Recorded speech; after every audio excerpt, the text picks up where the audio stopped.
Hello, welcome again to Notipedia. आज इस video में मैं आपको D N F block elements पूरा चैप्टर सिर्फ 10 मिनट में कंप्लीट कर दूंगी, वो भी इंपॉर्टेंट टॉपिक्स और रीजनिंग क्वेश्चंस के साथ। तो चलिए स्टार्ट करते हैं।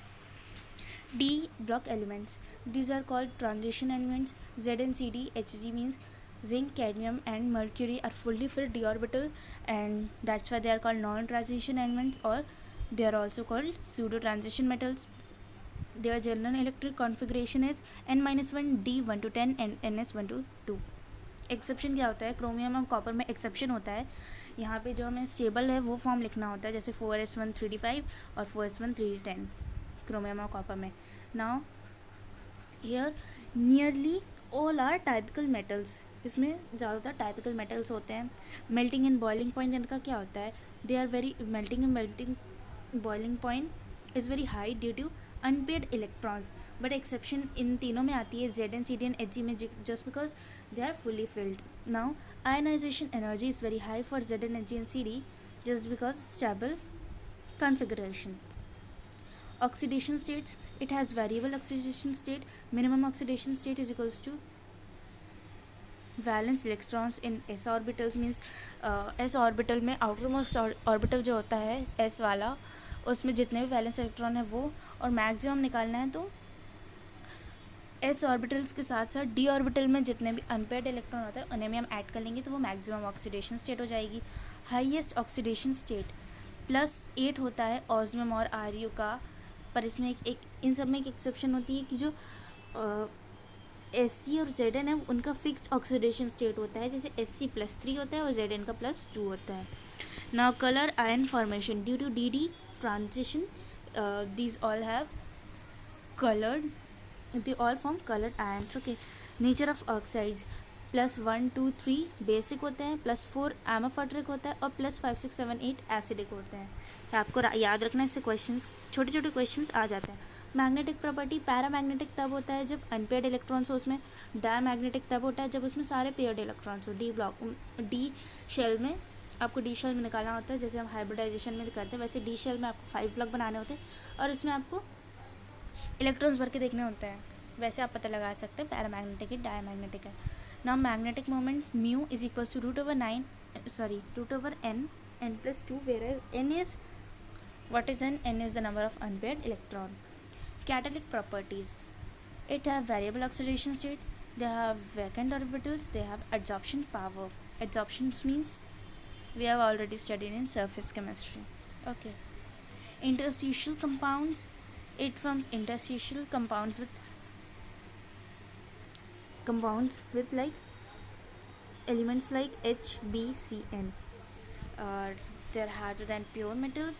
Chemically inert means they are not interested to make bonds, that's why they are chemically inert. Okay. alloy formation होता है brass, stainless steel, ये मैं आपको आगे बता दूंगी. अब यहाँ पे F block elements, there are called inner transition elements, lanthanides plus actinides, इन दोनों का मिक्सचर होता है. ये आपको पीरियोडिक टेबल में नीचे जो दिया होता है ना 58 to 103, वो होते हैं आपके lanthanide and actinide series.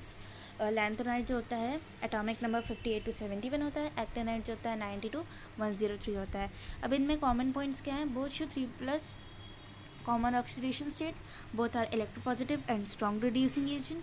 Mostly cations of both are colored. cations with unpaired electrons are paramagnetic, ये तो हमने ऊपर भी देखा डी ब्लॉक में. और फिर कॉन्ट्रैक्शन, तो जैसे कि आपको पता होगा यहाँ पे लैंथेनाइड कंट्रैक्शन भी होता है और एक्टिनाइड कंट्रैक्शन भी होता है, तो दोनों में ही कॉमन है. अब इनके बीच में डिफरेंस क्या है? लैंथेनाइड्स में क्या होता है, +3 के अलावा +2 और +4 भी ऑक्सीडेशन स्टेट भी होते हैं, और एक्टिनाइड में +4 +5 और +6 भी होते हैं.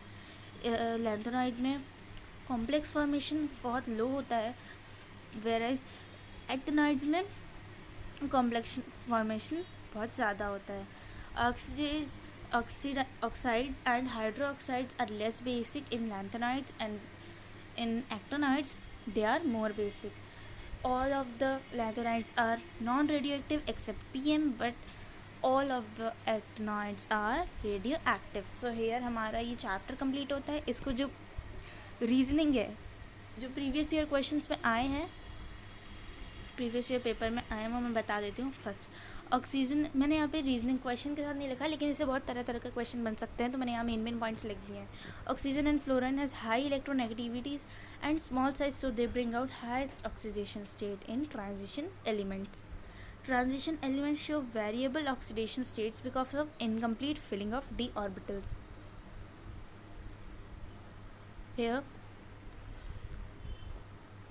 M2 plus to M value for copper is positive plus 0.34 because of high energy required to convert Cu to Cu2 plus, and is not balanced by its low hydration enthalpy.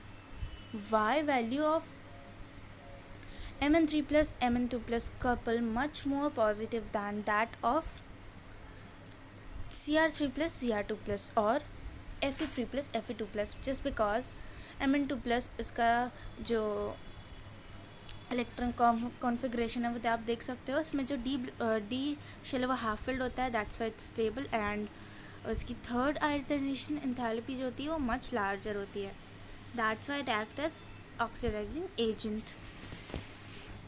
Cu compounds are unstable in aqueous solution because it undergoes disproportionation to Cu2 and Cu0 in aqueous solution.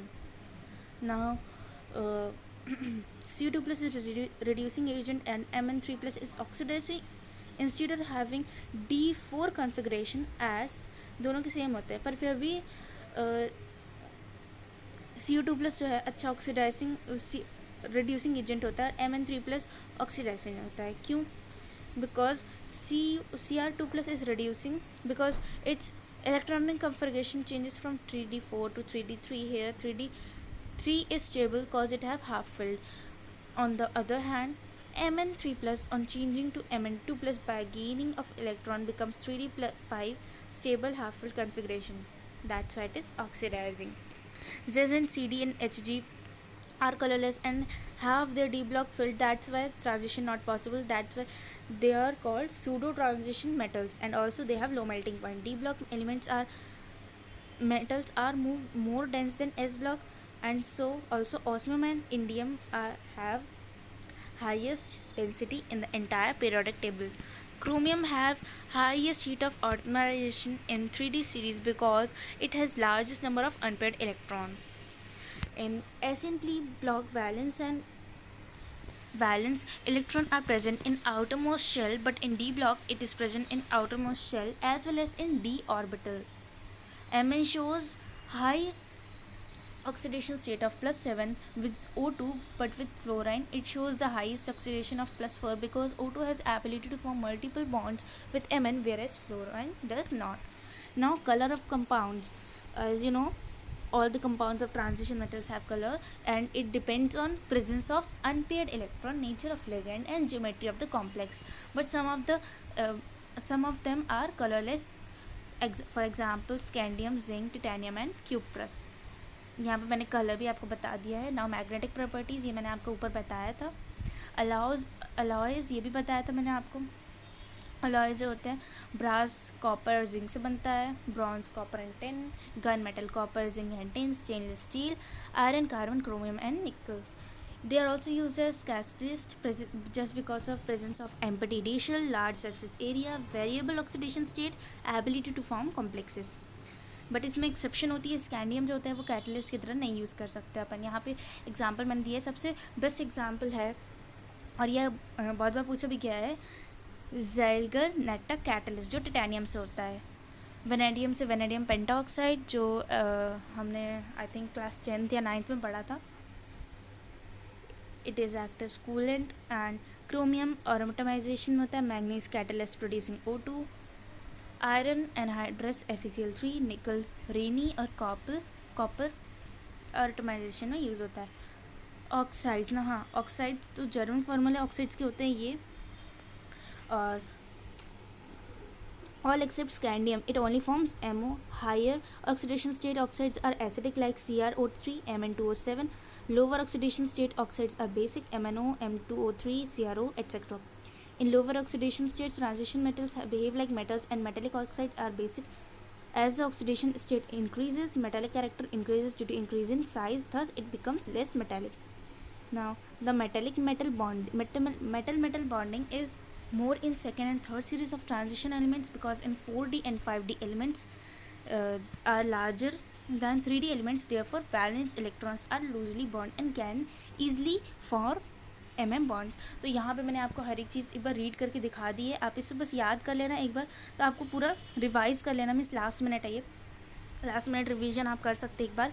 और इसकी अगर आपको PDF चाहिए तो आपको description और comment box में मैं प्रोवाइड कर दूँगी।